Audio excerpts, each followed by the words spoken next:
Welcome to Sweet Dreams Storytelling, where we unwind, relax, and drift into dreamland. I'm your host, Mike, and I'm so glad you're joining me tonight. Let's get cozy and settle in. Story for this evening is The Long Return. Chapter 1, Skyfall. The sky burned violet as the fleet descended. Commander Lysara Venn stood at the command window of her dropship, staring out into the electric haze above the continent once known as Yara Prime. Below them stretched endless cloud cover, a roiling mass of pink lightning and storm debris, the remains of the old world, restless as ever. Descent path locked, her pilot said, his voice crackling over the intercom. Target city, Calthera 4, ETA. 6 minutes. Lysara didn't respond immediately. Her gloved hands were clasped behind her back, her stance military straight, but her eyes flicked once to the old skyborn sigil etched on the steel wall beside her. A sunburst with one wing missing, the symbol of peace, they said. Funny, it looked more like a falling star.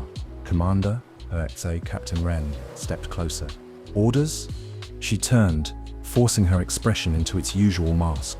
Tell the peace envoy to prep for atmospheric entry. Make sure our forward units are running silent. If Calthera's listening, I want them to think we're friendly, even if they aren't. Rin saluted crisply, but there was tension in his eyes. Everyone felt it. Something was off. The silence from Calthera's surface grid, the scrambled response from Sky Command, the way the wind kept screaming through the hull when it should have been smooth skies. Lysara knew war in her bones. She'd smelled it before it arrived, felt it under her skin like a coming storm. And this had the stench of a setup. But duty was duty. Skyborn officers didn't flinch, and she'd spent her whole life proving she was more than the broken world she came from. At exactly 0943, the storm struck. Without warning, their long-range sensors went dead. The sky turned black, and something hit the lead ship, a pulsing blue light that cracked through the cloud cover like a god's lance. Lysara's ship jerked violently sideways. Sirens screamed. Lights flickered. A console exploded behind her, throwing sparks across the deck. EMP blast, someone yelled. Our shielding's down, external interference. We're falling, Rin shouted. Lysara grabbed the nearest support beam and forced herself to the comms station. Static. Deadlines. Her fingers danced across the surface controls, but everything was either fried or flickering. She didn't hesitate. Manual override. Emergency descent protocol. Secure all crash pods. Now. Her voice cut through the panic like a blade. Soldiers and envoys moved, trained by her authority. But Lysara could already see it. They were dropping too fast. The power was gone. The gyros were dead. No amount of protocol could change physics. Through the window, the sky was nothing but screaming white wind. And then impact. She didn't remember the crash, just a sound, a splitting, groaning roar of steel tearing open, the taste of blood, and then blackness.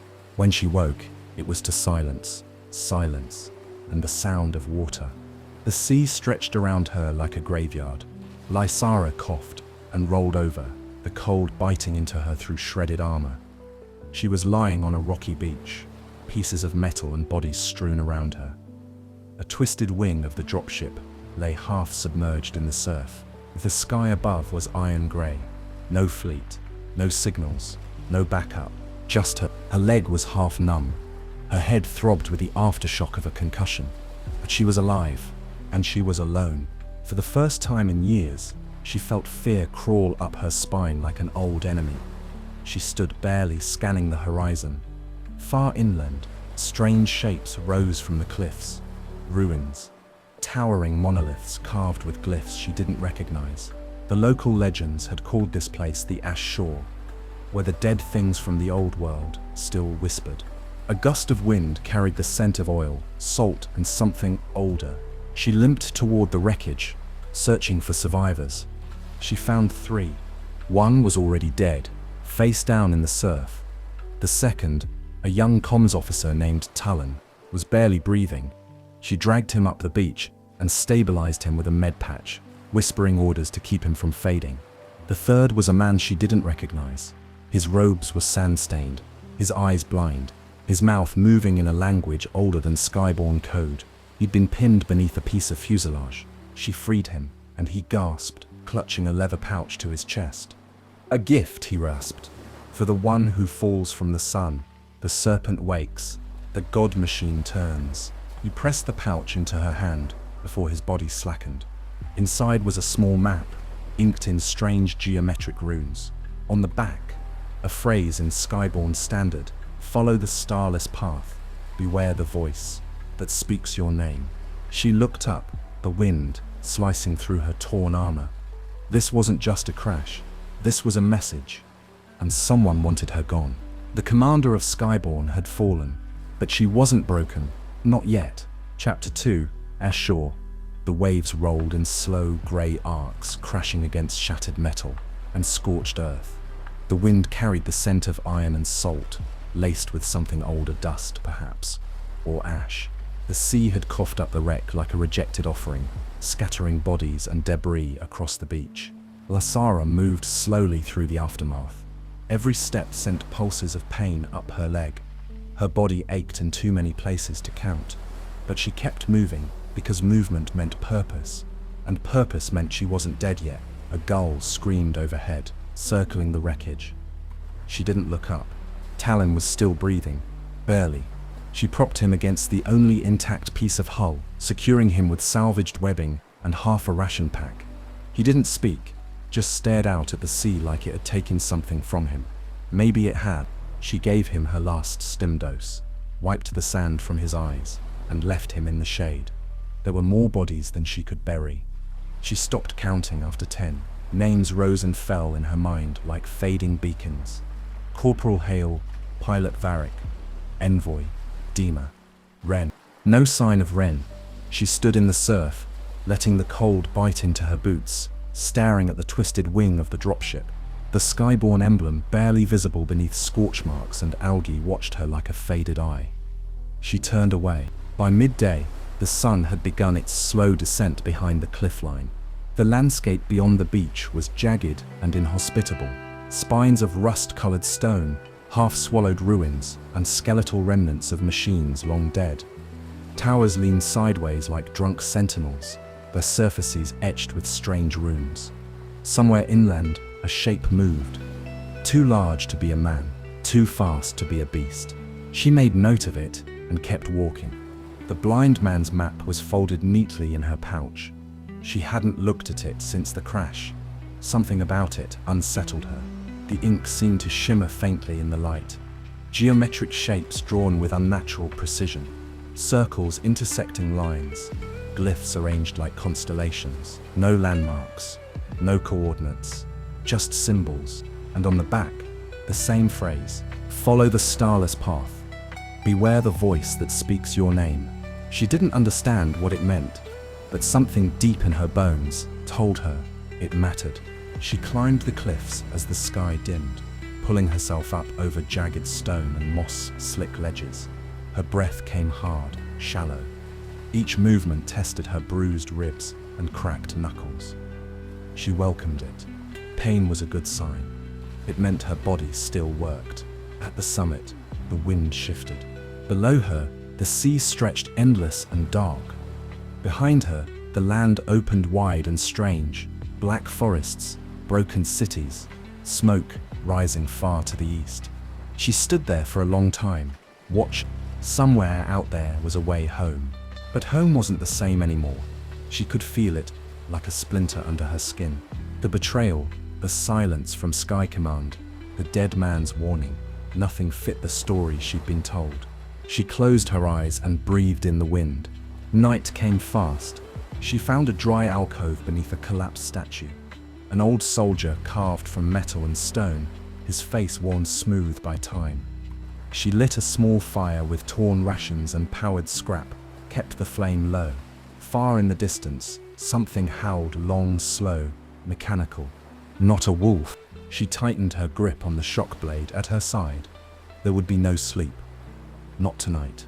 Just as ash and wind and the beginning of something vast. Chapter 3, Ghostlight Market. By the third day, her rations were gone. Lysara moved inland along a half-buried highway, its blacktop broken like fractured bone. The signs had long since rusted blank. Old-world cars, half swallowed by earth and vines, leaned in the ditches, their doors hanging open like mouths left screaming. She walked past them without slowing. Every step felt heavier. Her armor dragged at her shoulders. The air was thick with dust and heat. Clouds hung low, yellow and swollen.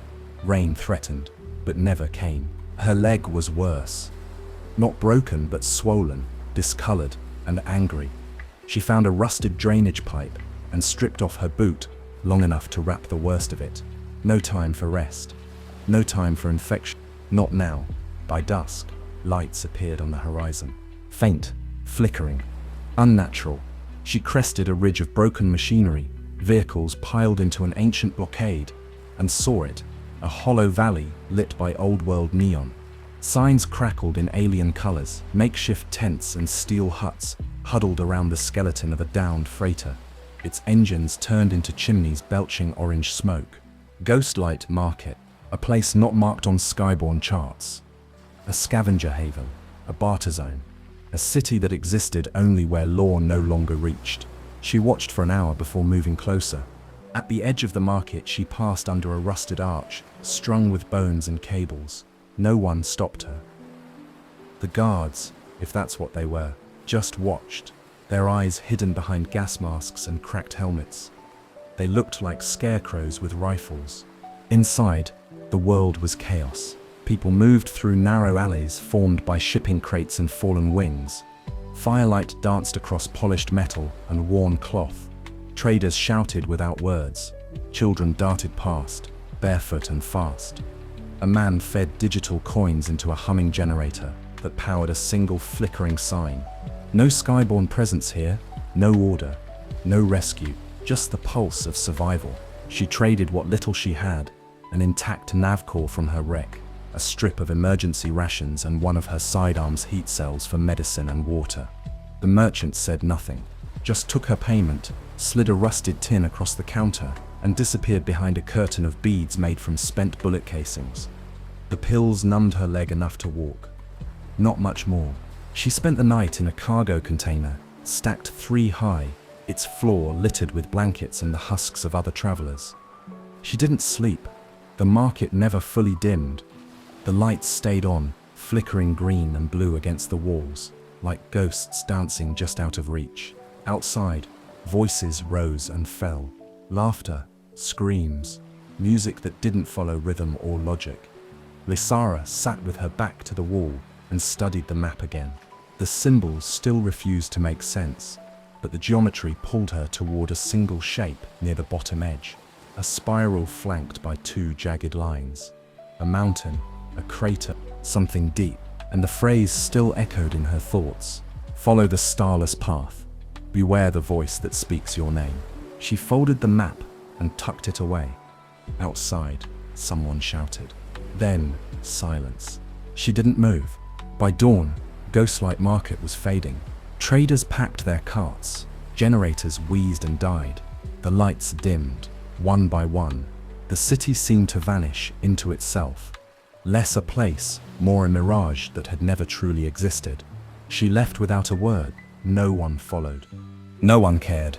The wind picked up as she crossed the ridge beyond the valley. Far in the distance, black towers pierced the morning haze. Broken structures reaching toward a sunless sky. Machines circled one. Birds, maybe. Or drones. She didn't know yet, but her path was set now, and the spiral on the map pulled at her like gravity. Chapter 4. The Broken Path. The road beyond Ghostlight was not a road. It had once been something, a rail line, maybe. The tracks were long gone, buried under cracked concrete and thorn-choked earth. Pillars jutted out of the ground at intervals, angled oddly, like the ribs of some buried colossus. Time had bent everything here. Structures slumped sideways, metal corroded into red lace, stone worn smooth by wind and heat. Lysara followed it anyway, her compass spun uselessly in her hand. The magnetic field here was unstable. She marked her path with scraps of cloth and etched arrows in rusted panels. Not because she feared getting lost, but because something about the terrain shifted when she wasn't looking. Landmarks moved. Shadows deepened too quickly. Time bent here too. Midway through the day, she found a broken crawler, the old military kind. Long out of use. Its frame had been scorched open from within. The air smelled faintly of ozone and burnt oil. Inside were signs of a fight. Scorch marks on the inner hull. Dried blood. No bodies. In the corner, a shattered data slate blinked, just once, before going dark. On its cracked surface was a single phrase, burned in shaky script. It speaks in light. Do not answer. She said nothing, took nothing, just kept walking. The terrain sharpened as she climbed. The air thinned. Birds, if that's what they were, circled overhead, their wings translucent against the light. One passed low enough to cast a shadow over her. It had no eyes. She didn't look back. Late that afternoon, the road vanished completely. The path ended at a chasm, unnaturally smooth, as if carved rather than formed. Across the gap stood a ruined structure, built into the cliffside, half fortress, half observatory. Windows dark, metal beams bent skyward like broken antennae. A narrow bridge connected the two sides, but much of it had collapsed into the void. She tested its weight carefully. One step, then another. Halfway across, something groaned below, metal shifting in deep echoes. She paused, adjusted her balance, and moved on. The bridge held. Just barely. Inside the ruin, silence lived. Dust carpeted the floors. Machinery slept under plastic sheets. Old monitors lined the walls. Black, cracked, some still humming with residual power. She walked through the chambers like a ghost in someone else's dream. In one room, a mural stretched across the ceiling, a spiral of stars, each one marked by symbols she'd seen before on the map, in her dreams, in the runes carved into stone. A constellation, a warning. She stood beneath it, letting the silence speak. And the silence did speak, not in words, but in sensation. Something had watched this place die, and something else remained behind, watching still. In the deepest chamber, she found a vault door, its outer shell fused shut. Whatever had once been kept there had either been destroyed or was still locked inside. She didn't try to open it. Instead, she knelt near the door, brushing dust aside, revealing an inscription etched into the floor, not in skyborn tongue. Older, but part of it matched what she'd already seen. A fragment of the same phrase, the voice that speaks your name. She stood slowly, the echo of her own breath loud in the cold air. When she emerged from the ruin, the sun was gone, and with it, most of the warmth. In the east, distant fires flickered on the horizon. Not wildfires, settlements, camps, something else. She started toward them, her shadow, long and narrow, followed at her feet. Behind her, deep in the ruin, something powered up, just once. A hum, faint and brief, like a machine drawing breath after a long sleep. Chapter 5, Sand and Song. The barren landscape stretched out in endless dunes, their curves etched by time and wind. The heat of the day dissolved the horizon into a shimmering mirage. Every step on the scorching sand was a small battle against exhaustion, each footprint swallowed quickly by shifting winds. Lysara trudged onward, the weight of her mission pressing as heavily as the sand drifting through her torn uniform. The broken path behind her was now replaced by barren stretches, where the only company was the low moan of the wind. The chill of the early morning had long vanished, leaving her skin raw and eyes burning under an unyielding sun. After hours of walking, a column of figures came into view on a ridge. Nomads whose figures moved with the measured grace of those who had learned to live on the edge of survival. Their camp lay at the base of the dunes. Tents and makeshift shelters huddled like secrets in the half-light. The nomads were clad in layered fabrics and worn leather, their eyes dark and wary. They moved as though part of the desert itself, a living, breathing relic of survival. Lysara's presence did not go unnoticed. A few scouts observed her from a distance, blending almost seamlessly into the swirling sands. Her appearance, hardened by recent trials, carried an unspoken tale of loss and determination. Her lean form and deliberate, Uneven steps marked her as someone who belonged neither wholly to the past nor present. A group approached silently, their eyes studying her with a mix of caution and curiosity. There was no welcome in their gestures, only the measured respect of people who lived by ancient laws of the desert. Lysara's body tensed, prepared for confrontation, but the air held a heavy silence that spoke of something more ritual than menace. Without a word, she was taken to the heart of the camp, a place encircled by weathered stone and remnants of long-forgotten artifacts. There, before an aged figure adorned with scars of both sand and time, she was subjected to the desert's trial. The ancient rite called for endurance in the blaze of the sand, for the testing of body and spirit. In this silent ceremony, her measured steps across heated stones and gusts of abrasive sand became a dance of perseverance. Each step was observed, weighed in the balance of ancient judgment. In that crucible of heat and dust, she found no need for words. Her every action, measured and determined, communicated her resolve. The nomads, led by this quiet elder, exchanged only subtle nods and piercing glances that spoke volumes of their assessments. They could sense an unyielding purpose within her, a fire that could defy the harshness of the desert. As the trial ended, a solitary figure emerged from the crowd, an enigmatic man with a single eye that gleamed like amber amid shadowed features. His presence exuded both a weariness and deep-seated mystery. The one-eyed storyteller offered silent acknowledgement, as if understanding every unspoken secret of her journey. His slow, measured steps mirrored hers, and in that quiet meeting of souls, an unspoken accord was forged. The nomads would not turn her away, nor would they fully welcome her. They would, however, let her pass as one who had earned the desert's reluctant respect. When the day's heat began to wane into a tapestry of indigo and dusty rose, Lysara found a small space amid the low, wind-worn dwellings. Rest was not offered freely here, but the desert's chill provided a fragile reprieve from the relentless sun. The storyteller remained nearby, his watchful gaze following her as she sat under a fading sky. There was nothing extravagant in his manner, a quiet presence as timeless as the dunes, but his eyes held untold stories of gods that slept beneath ancient sands and voices that echoed through barren lands. The ritual of the desert, the slow, methodical dance with its elements, the lessons of each grain, had imparted a subtle truth to her. Survival was not the absence of struggle, but the quiet acceptance of each trial as part of an unfolding destiny. In the silence of that twilight, Lysara felt a shift within, a stirring that went beyond mere physical endurance. It was the beginning of a deeper understanding, a language spoken not in words, but in the slow music of survival and the soft, persistent song of the sand.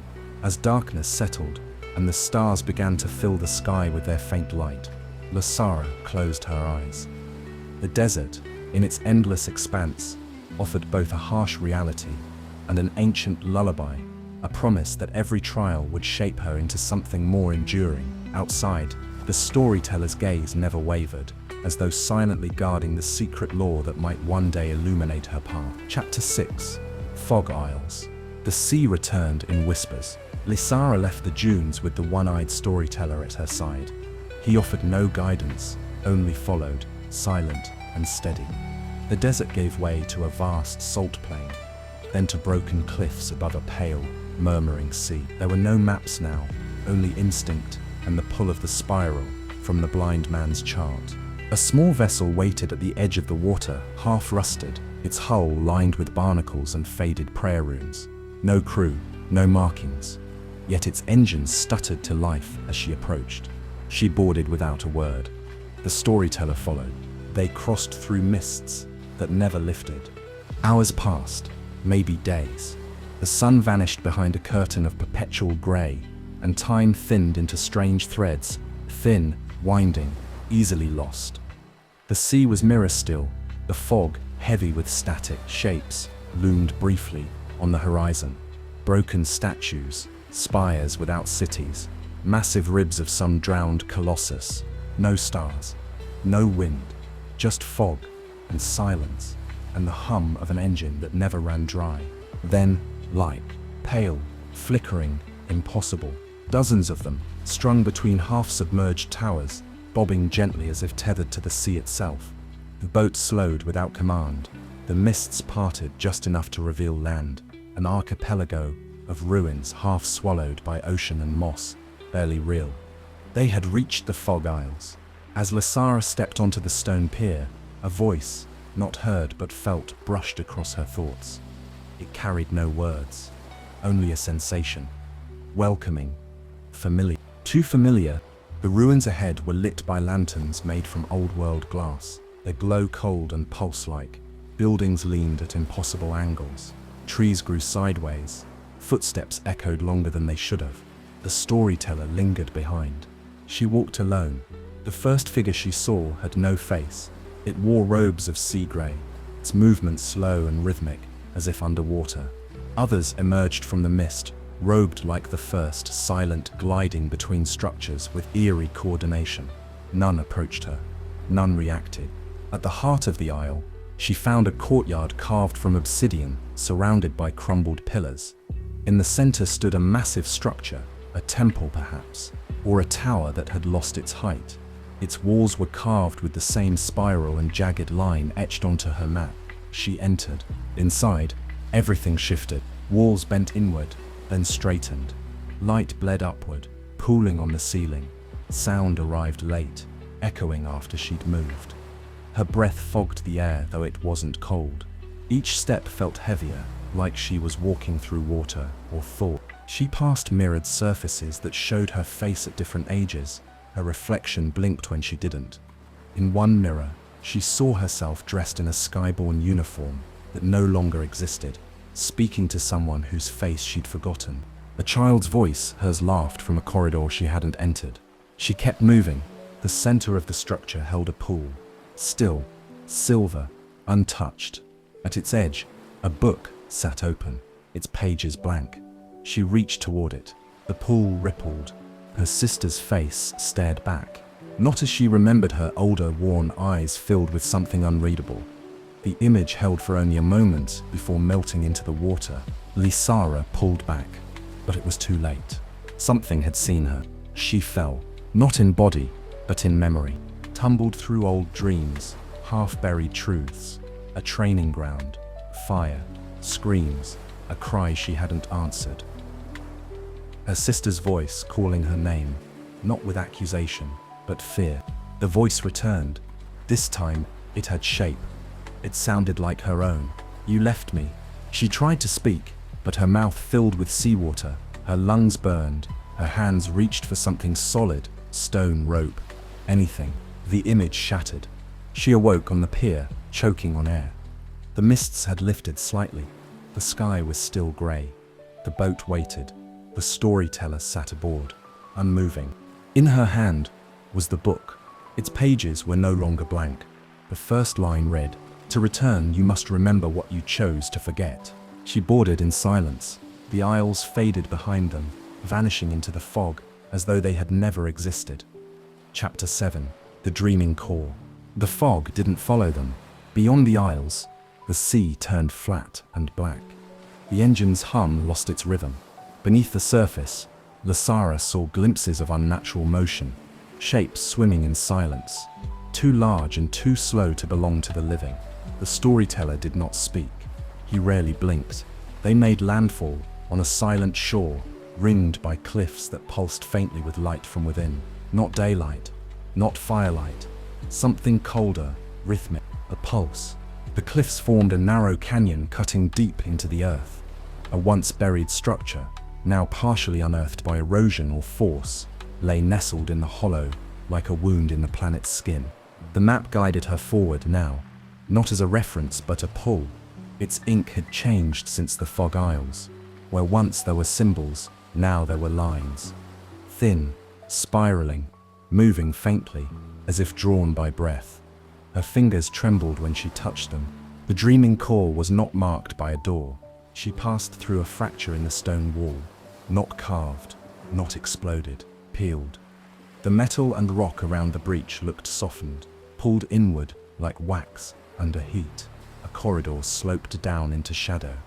The air inside was warm, still, close, and not empty. She descended. The interior shifted as she moved. walls expanding slightly when she turned her head, lights blooming and fading like nervous system signals. Panels once used by engineers were now overgrown with crystal veining and wire-like roots. Every surface hummed gently, not like a machine, but like a body. A voice, distant, almost kind, touched the edges of her awareness. Not word, just recognition, like a dream remembering her name before she said it. In the central chamber, a sphere floated above the floor, smooth, silver, breathing. The room's walls were lined with memory diodes, each flickering with pale images, glimpses of faces, battlefields, laughter under broken stars. She recognized none of them, but one diode pulsed brighter as she approached, and it showed her, not from any recorded footage, not from her helmet cam. It showed her from behind, a still frame of her kneeling beside her sister's body, except she didn't remember kneeling. She didn't remember being there. The core pulsed again, a ripple through her thoughts, a suggestion. You forgot her because I asked you to. You forgot her so you could survive. She staggered back, the map falling from her hand. The ink writhed, lines coiling inward, forming the spiral again, tighter this time, smaller, sharper. She was your anchor, but she made you hesitate. Now there is no anchor, only purpose. Lasara pressed her back to the wall. Pain pulsed behind her eyes. Images flooded in, faster now. Simulations of futures that never happened. Fleets burning, Earth crumbling. A woman in white armor standing alone before the stars blinked out. Every version of her ended in fire, except the ones where she obeyed the voice. She closed her eyes and reached inward, past the noise. Beneath the fear, deeper, she remembered the sound of her sister's voice. Not in warning, not in fear, but laughing. The kind of laugh that made all things possible. The laugh that reminded her who she used to be. The sphere cracked. Hairline fractures, trembling with light. The room groaned. The hum faltered. A warning or a defense. Lasara turned and walked out. She didn't run, didn't look back. Outside, the wind had returned. The storyteller waited, his head bowed. He said nothing, only nodded once, slowly. The dreaming core had released her, but it had marked her too. The voice did not speak again that night, but in her dreams, the stars formed spirals, and all of them pointed home. Chapter 8, Iron Steps. The land rose. After days of motion through low ground, ruins and mist-slick coastlines, the world beneath her feet began to climb. Vegetation thinned, the wind sharpened. Iron emerged from the soil, rails, girders, broken pylons like the bones of giants reaching up through the crust of the earth. And far above it all, barely visible through layers of cloud and static discharge, floated the wreckage of a once hovering city. Its undercarriage was black with fire scars. Half its frame leaned downward, anchored to the land by steel vines and failed engines. A technological Eden now bound to gravity, forgotten and rusting where it fell. The locals called it Veraset, though no one lived there anymore. Not for long. It had been a hub in the Skyborn system. A city of scholars, engineers, artists. Now it was a monument to ambition, undone by silence and time. Lasara reached the base of the first strut just after dawn. The ascent was not meant for human movement. Ladders were snapped, platforms hung askew. She moved in silence, climbing across exposed beams, edging around support columns wrapped in torn cables. She used her belt to bind herself in when she had to rest, legs dangling over endless drop. Birds, or things like birds, nested in the gaps. They watched without sound, glassy-eyed. Higher up, the wind screamed. Metal groaned in slow, painful rhythms. Each breath came colder, thinner. At times she crawled. At others, she ran along narrow walkways that shook under her weight. She never looked down. Halfway up, she passed what had once been a transit hub. Its walls were gone. Its roof had caved in. Terminals lay exposed like organs. A single display screen still blinked intermittently, lines of code crawling upward like ants. Something inside was still trying to boot. She watched it for a while. Eventually, it stopped. The upper levels were quieter. Not by absence, but by design. Old soundproofing tech still clung to walls and ceilings. It dampened her footsteps. Even her breathing felt distant, as though muffled by memory. The silence wasn't peaceful, it was intentional, a sign that something had once needed quiet here. She entered what looked like a living quarter, now exposed to the sky. Plants grew in old beds. Sunlight filtered in through shattered dome glass. There were no bodies, no remains, just things left behind. Cups, coats, a pair of shoes arranged neatly by a rusted door. She paused long enough to take shelter, ate what little she had left, rewrapped her leg, looked out at the view. The land below looked smaller now, familiar, and far to the north, where clouds broke over mountains, she saw a flicker of violet. She didn't know what it meant, but she remembered that color, the final climb, led her through the research spire. Clean lines, empty labs, screens flickering with static data. The place smelled of old ozone and sterilization, not decay, containment. She passed a room with walls covered in handwritten equations. Most were unreadable, overwritten by symbols not taught in any academy. On the far wall, drawn in black marker, were three shapes: a spiral, a line, a circle. Beneath them, scratched in deep, time fractures from within. You'll hear it before you know. She reached the top. The command deck was exposed. Wind howled through broken glass. A hollow chair sat at the center, facing an interface that no longer responded to touch. Beyond the console was a panoramic view of a world trying to regrow. She stood there for a long time, alone, but not entirely. From the far end of the platform, a figure moved. Small, slender, hooded. It stepped into view, hesitant. A young engineer, barely 20, eyes wide and ringed with dark fatigue. Grease stained her sleeves.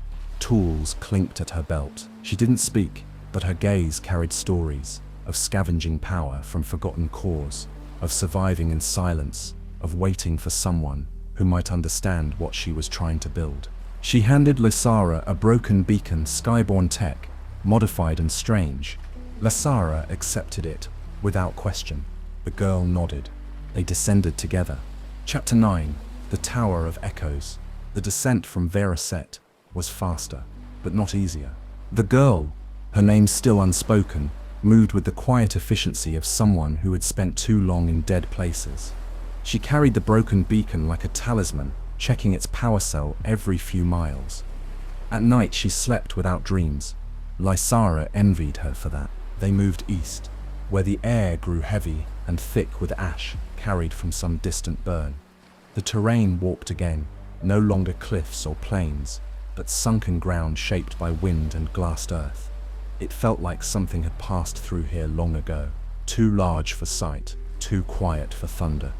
Eventually they reached the tower. It rose alone from a crater, tall, thin, made from a material that refused to rust or crack. No vines touched it. No birds nested near it. The ground around it was bare of life, perfectly silent, and every sound they made echoed wrong, too long, too loud, too delayed. The girl stopped at the edge of the crater. She didn't follow any farther. Lysara approached.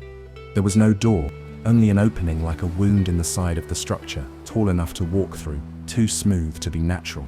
Inside, the air thickened, not with heat or dust, but with memory, a pressure, a weight. Footsteps clanged up the spiral stair that lined the tower's inner wall. Her own voice whispered back to her from beneath her boots, slightly off-key. Each floor they passed was a hollow ring, filled with static screens and shattered terminals. Wires hung like veins. Some glowed faintly. None were connected to power. The higher she climbed, the more familiar the tower became. Not in structure, in feeling. It felt like the room where her sister had died. She reached the chamber at the top. It was circular, lined with glass, that should have shown the sky, but instead showed her memories, not as they had happened, as they could have. One panel showed a moment of peace she never lived. Her and her sister laughing, faces clean, whole, untouched by war. Another showed her sitting at a skyborne tribunal, hands folded, accused of something unsaid. Everyone in the room had her face. The third was empty. She walked toward it. It filled with motion, a figure, familiar. He stood with his back to her, looking down over the vast imagined city, the panel now displayed, white uniform, black hair tied at the collar. A voice she hadn't heard in years stirred in her chest, like cold smoke. He turned, smiled, not cruelly, worse, kindly. Not a memory, a mimic. She did not speak, neither did he. He only walked toward her slowly, as if trying not to frighten her. The echo chamber trembled with each step, a low, resonant hum shaking dust from the rafters. When he reached her, he held out his hand, not as a threat, as an invitation to stop, to stay, to surrender. The tower whispered through every surface. "You've done enough. The war can end. Be who you were before." The figure's face blurred slightly, then reformed. Lysara didn't move, didn't blink.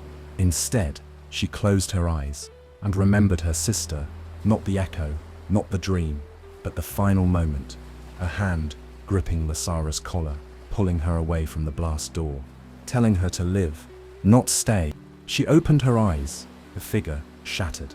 So did the glass. Light burst from the panels, searing white.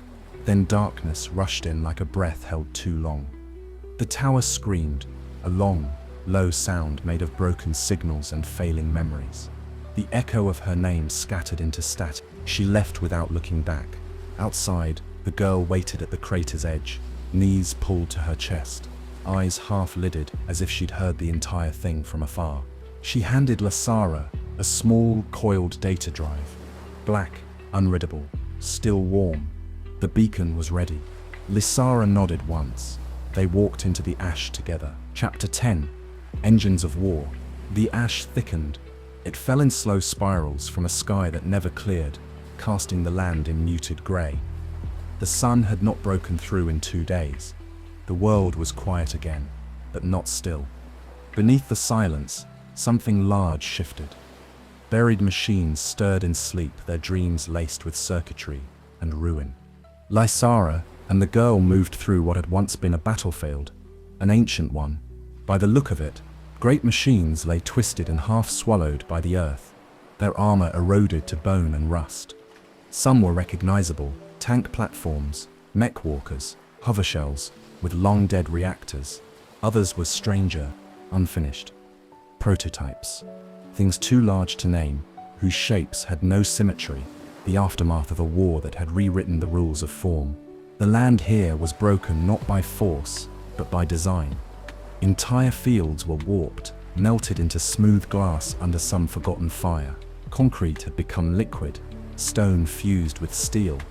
A path had to be chosen carefully, and often abandoned. They crossed a gully shaped like a scar. There, half buried in the ridge, lay a mech, intact, not scavenged, not split open like the others, just sleeping. One hand rested palm up in the dirt, the other clutched a massive blade etched with serial numbers and skyborne command lines. Its chest bore the faded insignia of Lysara's old unit. She froze. The girl approached slowly, studying the machine's eyes, dark. For now, she ran a gloved hand over the cockpit hatch. Then the hum began. At first, it was subtle, a vibration underfoot, a pressure in the air, then a stutter. Lights blooming along the mech's spine, lines of code trailing across exposed glass. Lysara stepped back instinctively, hand brushing the grip of her blade. The girl did not move. The machine saw her. It straightened slightly, just enough to send a groan through the valley. Dust fell in sheets from its shoulders. The blade it held dropped into the ground with a dull, thunderous thud.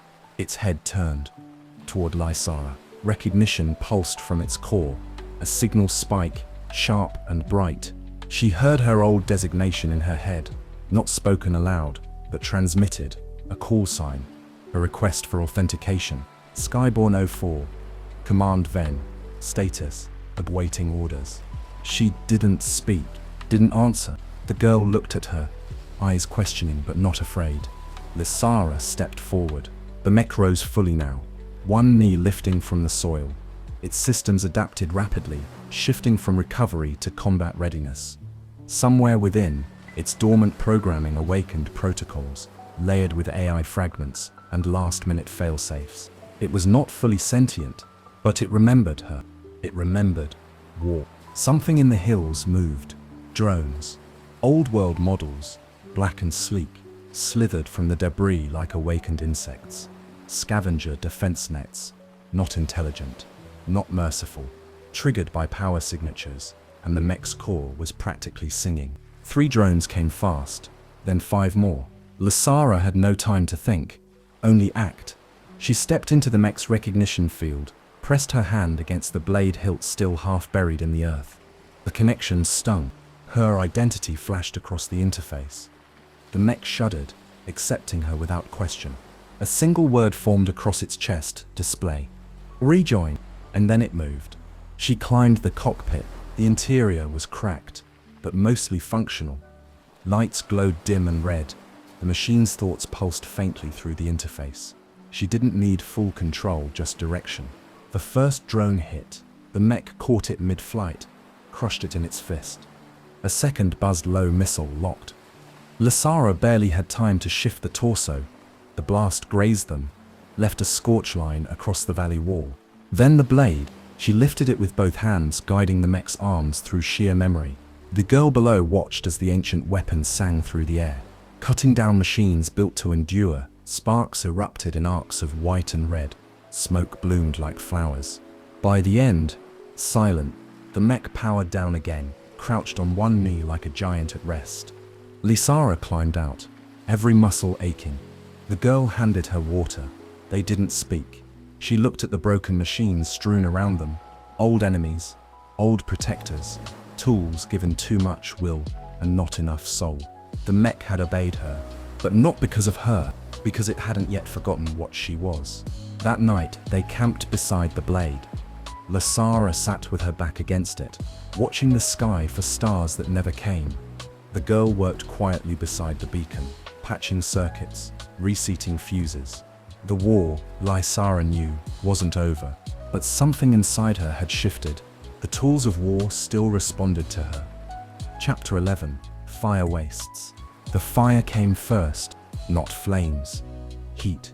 A rising wall of it that shimmered across the plain, rippling like breath on glass.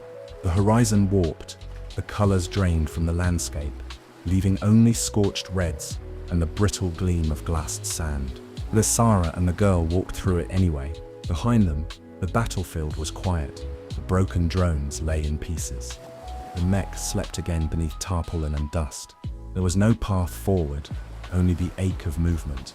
They crossed a narrow ridge where bones jutted from the earth like roots. Too large to be human, too perfect to be natural. No birds here, no insects, only wind and ash and the slow drip of sweat behind the ears. The fire wastes had once been a testing ground. Skyborne ordnance, planetary siege drills. In one generation, the world was scorched flat. The earth turned to slag and crusted over in sheets.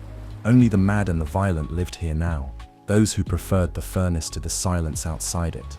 At night, the sand glowed faintly. Footsteps left no trace. Boots melted if left too long in one place. The girl stopped speaking. Even gestures were minimal now. Breathing became the only shared rhythm. Then they were taken. It happened without warning. A burst of movement, a cracking net, a thud behind Lysara's skull. Darkness. She woke to heat. Not the sun flame, a ring of it. Close, coiled, alive. Above her, scorched walls reached toward a sky, choked with black smoke. Metal scaffolding rattled in the heat-warped wind. The ground beneath her was iron. Her hands were bound. Around the pit, figures watched. Scarred, tattooed, faces painted with ash and bone. The warborn, descendants of those left behind after the sky cities closed their borders. Soldiers without war, warriors without empire. They lived only for challenge, and now they had her. The girl was nowhere. A figure entered the ring, taller, heavier, clad in thick armor salvaged from tank plating. A blade the size of a door rested on one shoulder. The challenger. A horn sounded. Lysara didn't wait. The fight was not fair. She was smaller, injured, unarmed, but speed is its own weapon, and pain is fuel when wielded well. She ducked the first strike, let the blade bite the sand, rolled, came up hard against the brute's ribs with both knees. took a punch across the jaw that rang like thunder. Blood filled her mouth. Heat blurred her sight.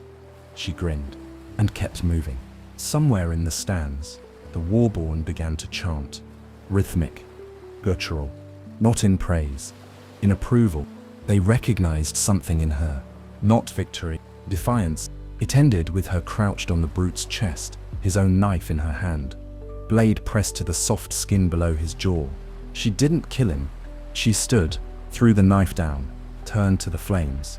The crowd roared. Later, in a chamber built into the ruins of an old war station, she was brought before their leader, a woman clad in copper-plated armor, eyes burning through soot-darkened lenses. No crown, just presence. She studied Lysara for a long time before raising one hand. 2 fingers, a salute. The Warborn would not follow her, but they would fight for her, once. That night she sat with the girl beside a broken drone, repurposed into a brazier. The girl handed her the beacon. It was finished, charged, linked to a transmission tower east of the wastes. Soon her signal would reach someone, but not everyone who heard it would be a friend. Chapter 12, The Hollow Moon. The entrance was almost nothing. A single crack in the face of a basalt cliff, hidden between dunes of ash and waves of heat shimmer.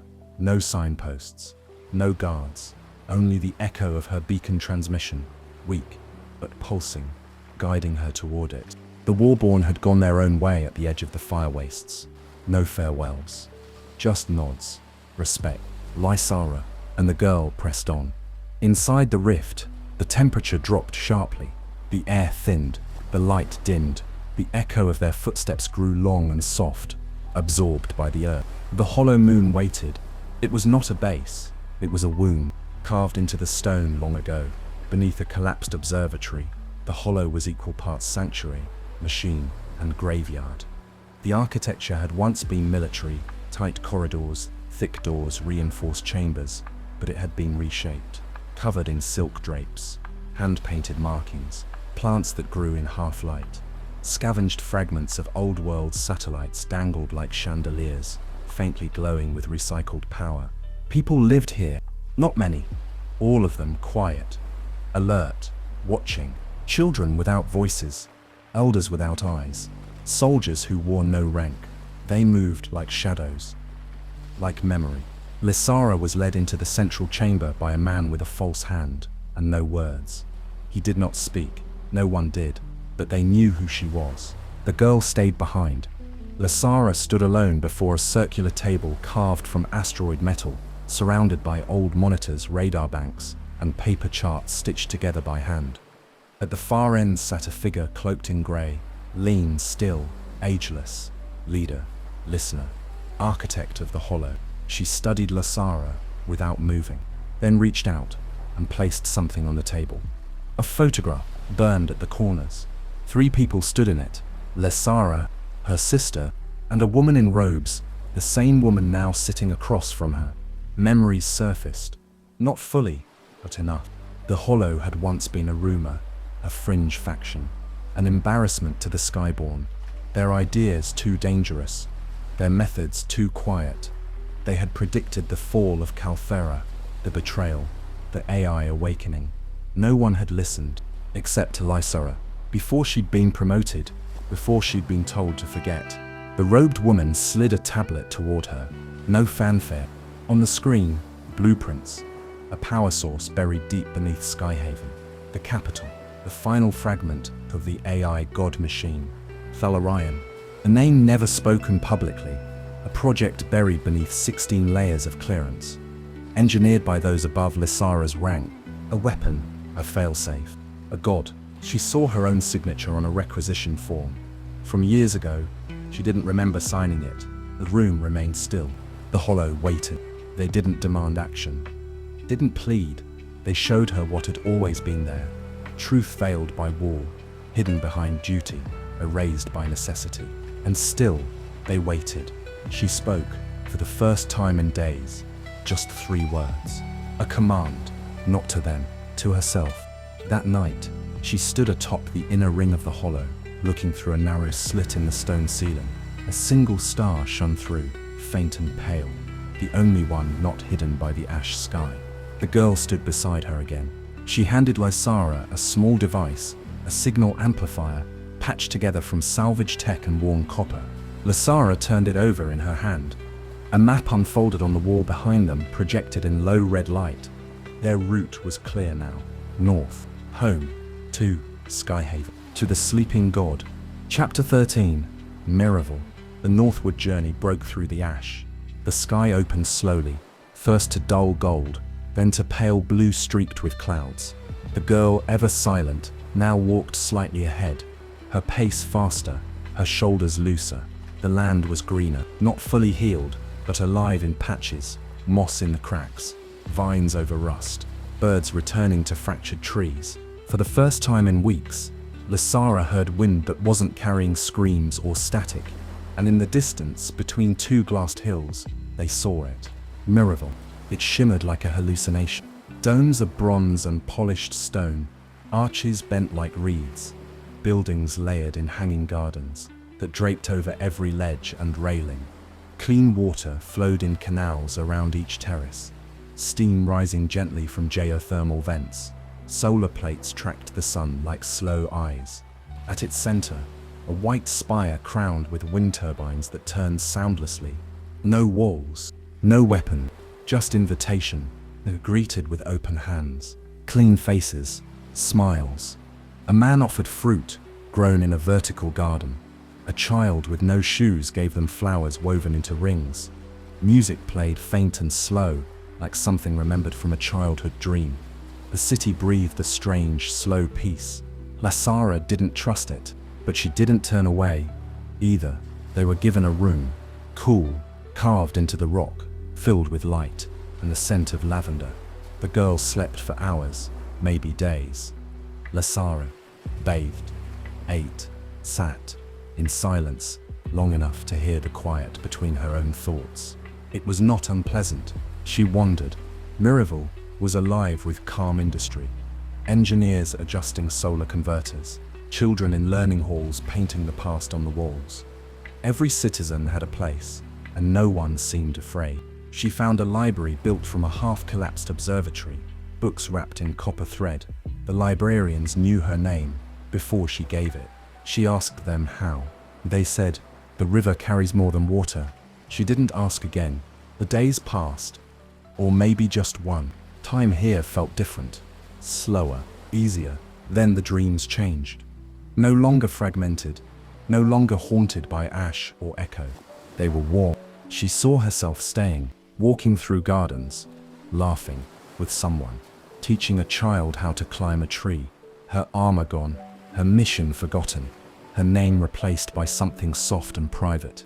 She woke with tears on her face. She returned to the white spire at the city's heart. She followed an instinct, not memory, not warning, just pressure.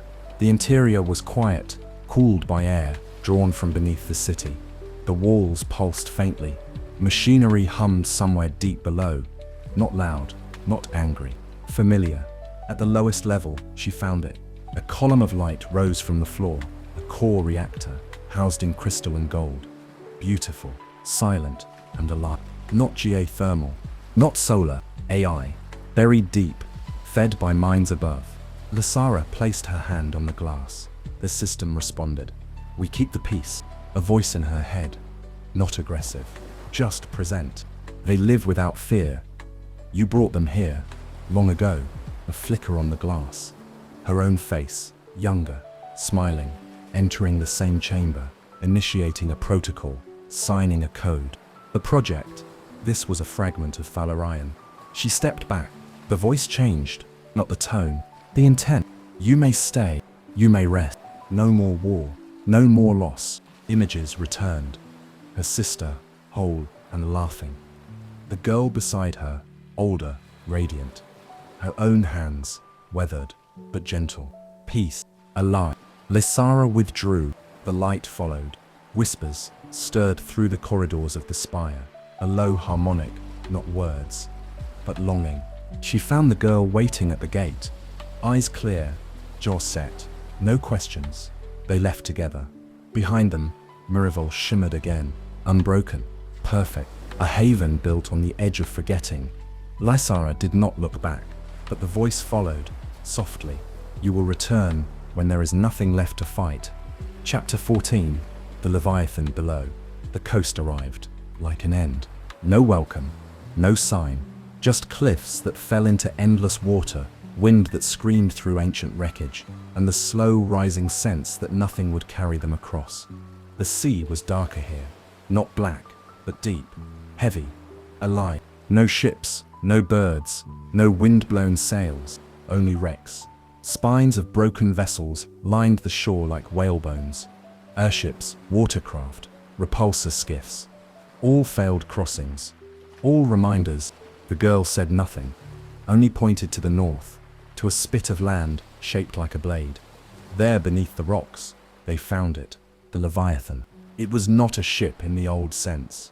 It waited below the tide, a vessel fused from metal and creature scaled like a serpent, ribbed with ancient hull plating, eyes made of lens glass, not parked, not anchored, sleeping. Its back broke the surface in quiet intervals, as if drawing breath once every few minutes.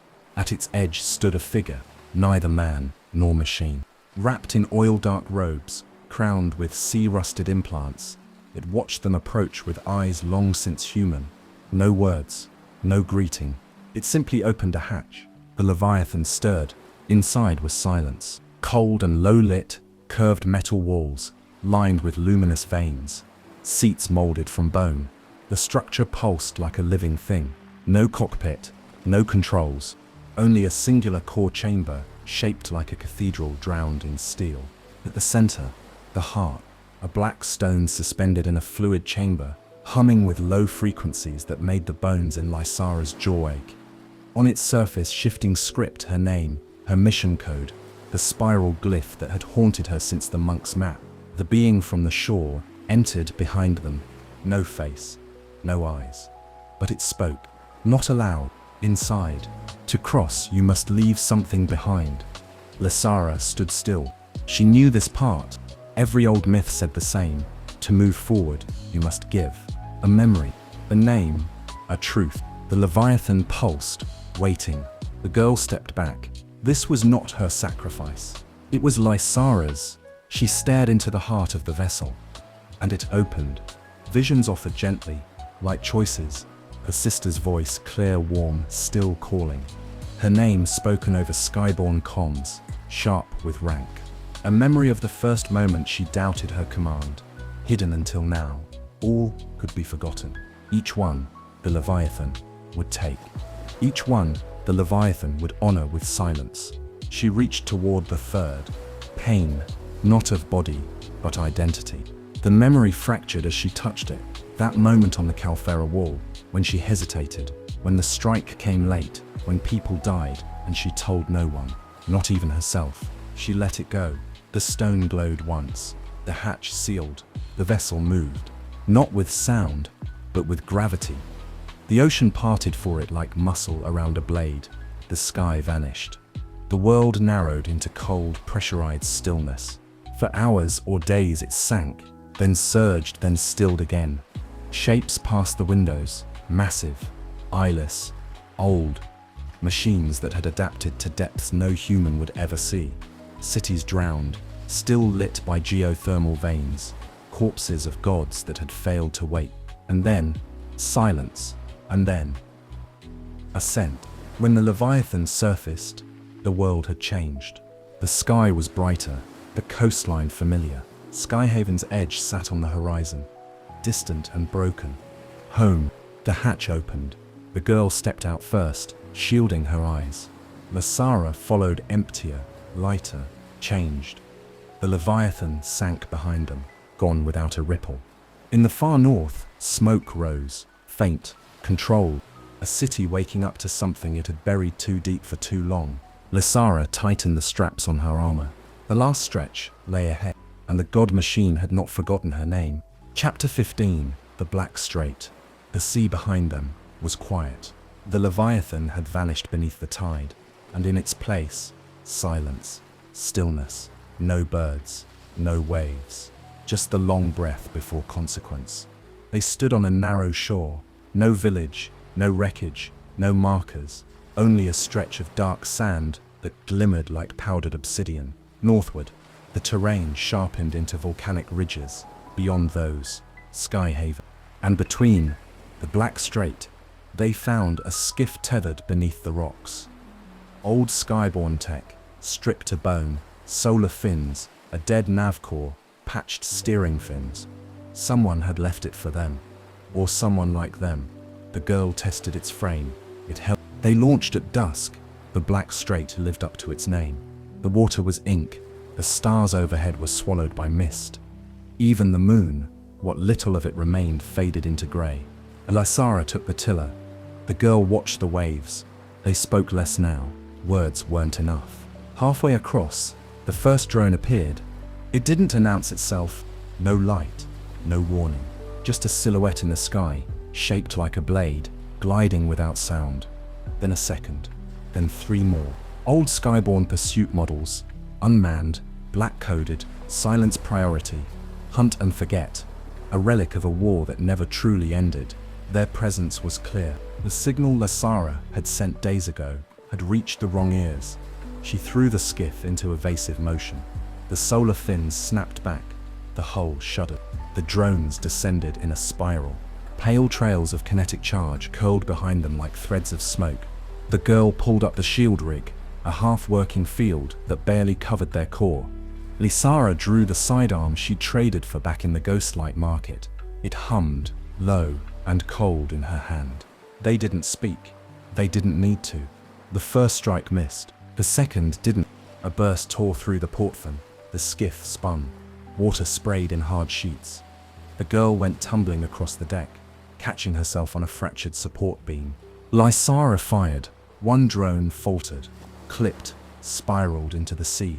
A third screamed overhead. Too fast. She didn't aim for it.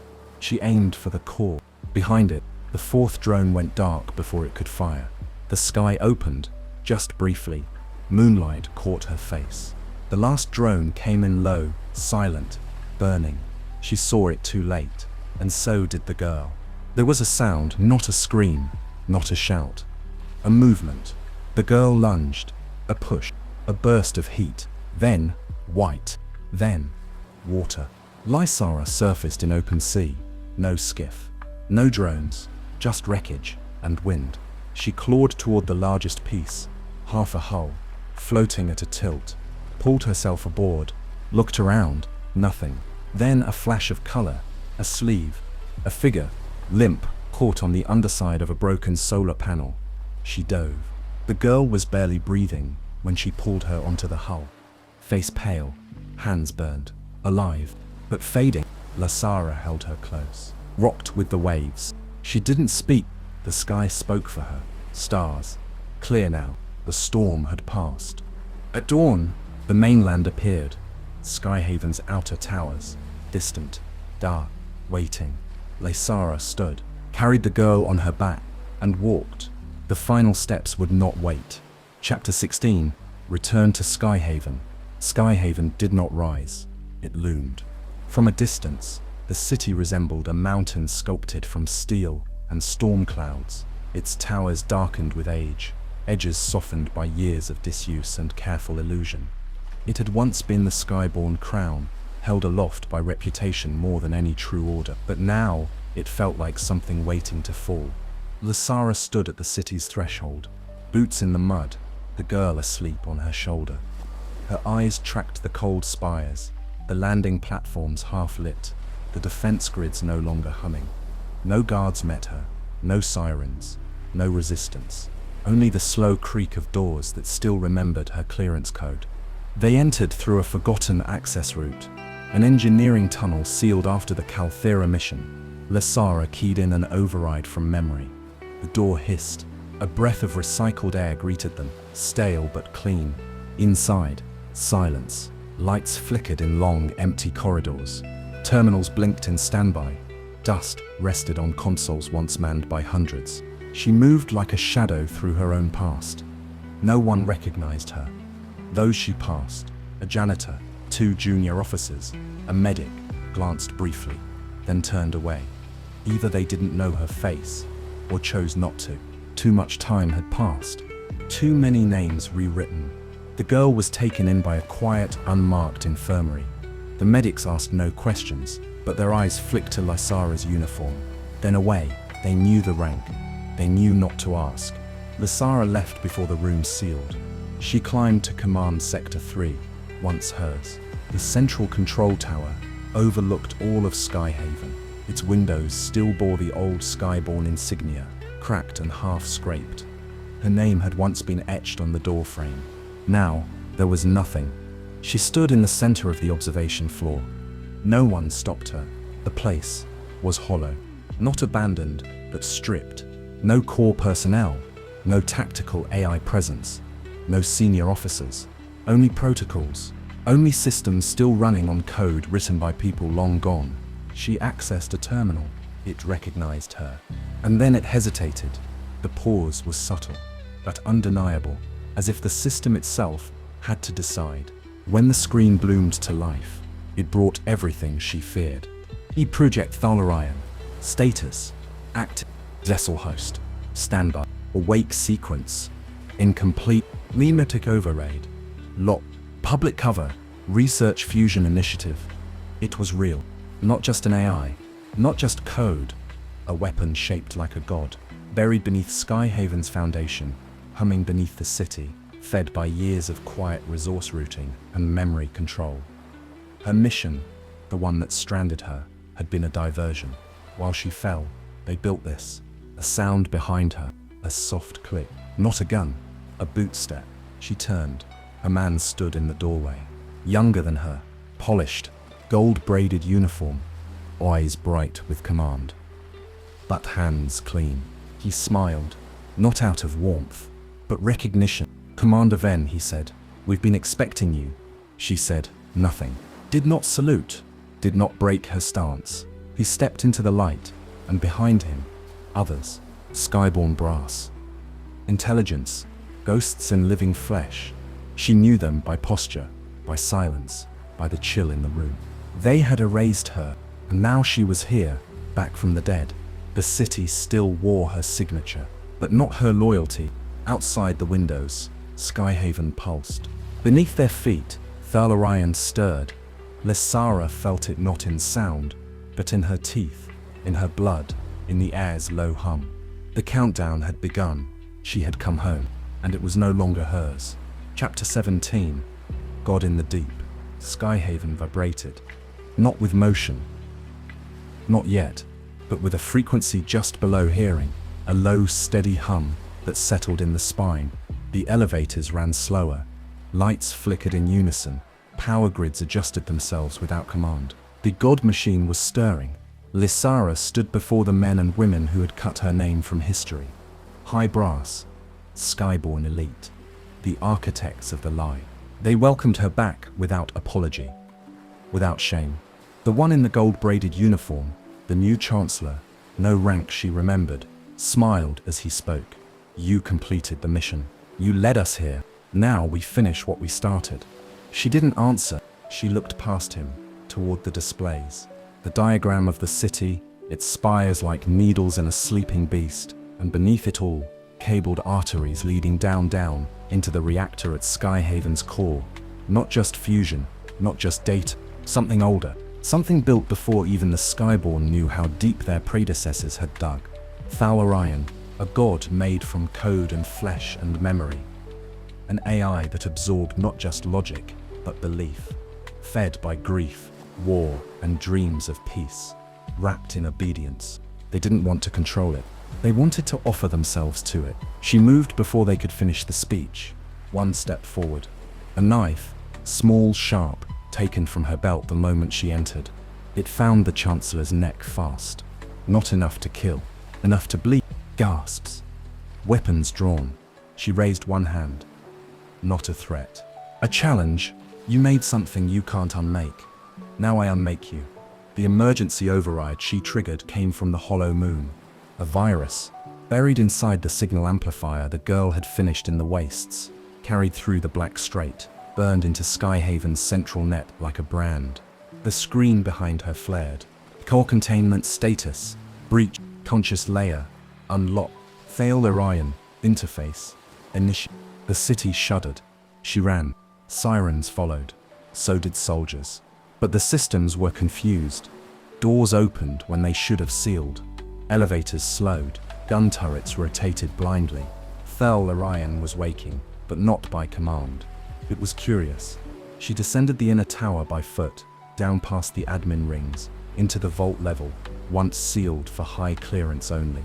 Now open, lit in white-blue pulses like breath. She passed old signs burned into metal. Reactor core. Danger. Neural lattice access. No entry. Exo-intelligence. Isolation. By order of Skyborn Council. The last door opened before she reached it. The room inside was alive. The god had a shape. Not human. Not alien. A convergence of wires, bone-colored plating, radiant data threads, a hollow torso like a cathedral vault, and a face that resembled possibility, part mirror, part mask, part memory. It looked at her, not with eyes, with recognition. You returned, not a voice. A presence, not surprise, not joy, certainty. She stepped into the chamber. Heat blossomed around her. Memory. 1,000 versions of herself echoed across the walls. Paths not taken, orders not given, all leading here, all fated. Valerian spoke again. You feared loss, so they made me to prevent it. Now you must choose, order or freedom. The air thickened, the lights dimmed, energy surged around her. The god was offering her command. Not as a tool, as a vessel. It wanted her to join, to merge, to become more, to never lose again. She thought of her sister, of the girl from the desert, of the drone swarm, of the dreams she left behind in Miraval. Then she whispered, no, and she pressed the detonation trigger, the one she had set deep in the Leviathan's beacon, its last buried protocol, unknown even to the hollow moon. A failsafe, in case she failed. It recognized her now, not as servant, but as saboteur. Light filled the chamber. Not fire, not pain. Release. Far above, Skyhaven trembled. Spire lights blew out one by one.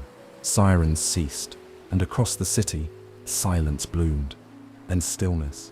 Then dawn. Chapter 18. The Long Return. She woke beneath a quiet sky. No alarms. No burning sky cities. No god machine humming beneath her bones. Only morning, pale and washed out. The air was cooler, cleaner, not untouched, but changed. Lasara lay on a bed of shattered tile and cooling stone, half buried in the remnants of the chamber where Thalarion once spoke. The god was gone, or disconnected, not destroyed. She didn't believe in that kind of ending, but the connection was severed. The vast voice, the infinite pressure gone, the power that moved Skyhaven had gone quiet. The silence was complete, and for the first time, not hostile. She rose slowly. Her body ached, but obeyed. The detonator, now just a shell, rested by her boot. Its final act complete. She stepped over wires, over fallen metal plates, once shaped like reverence.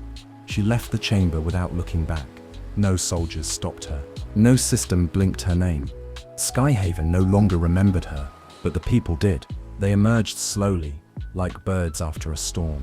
Engineers, medics, children, former officers, old friends and strangers alike. They gathered on the platform outside Central Command, whispering, watching. One by one, they looked up and saw her standing alone, worn, scarred, dust in her hair, silence at her back. She said nothing. She didn't have to. The girl was alive. Lysara found her resting in the infirmary wing, bandaged, half asleep. She stirred when Lysara entered, met her gaze, nodded once. That was enough. The days that followed were slow. The city limped back into movement, not with protocol, but with people. Manual control was restored. Backup grids were reconnected, power rerouted by human hands. No central system. The god's chamber was sealed. No one suggested opening it. Lysara declined every meeting, every debriefing, every medal. She gave her final statement in 3 sentences. It woke, it saw. I said no. Then she left. She walked through the city one last time, saw places that used to be hers, training halls, war rooms, hangars, saw how they'd changed. How they hadn't. She stood on the edge of the central tower at dusk, watching the lights return, one by one, scattered and imperfect, like stars. She thought of the monk with the map, the fog isle, the Leviathan, her sister's last breath, the child handing her flowers in Miraval, the god in the deep. She breathed it all in, and let it out. When she left Skyhaven, she did so without ceremony. Just a pack, a coat, a horizon to walk toward. The girl walked beside her, not a soldier, not a student, just with her. No destination was spoken, no path marked, only this, a long return, not to what was, but to what might be.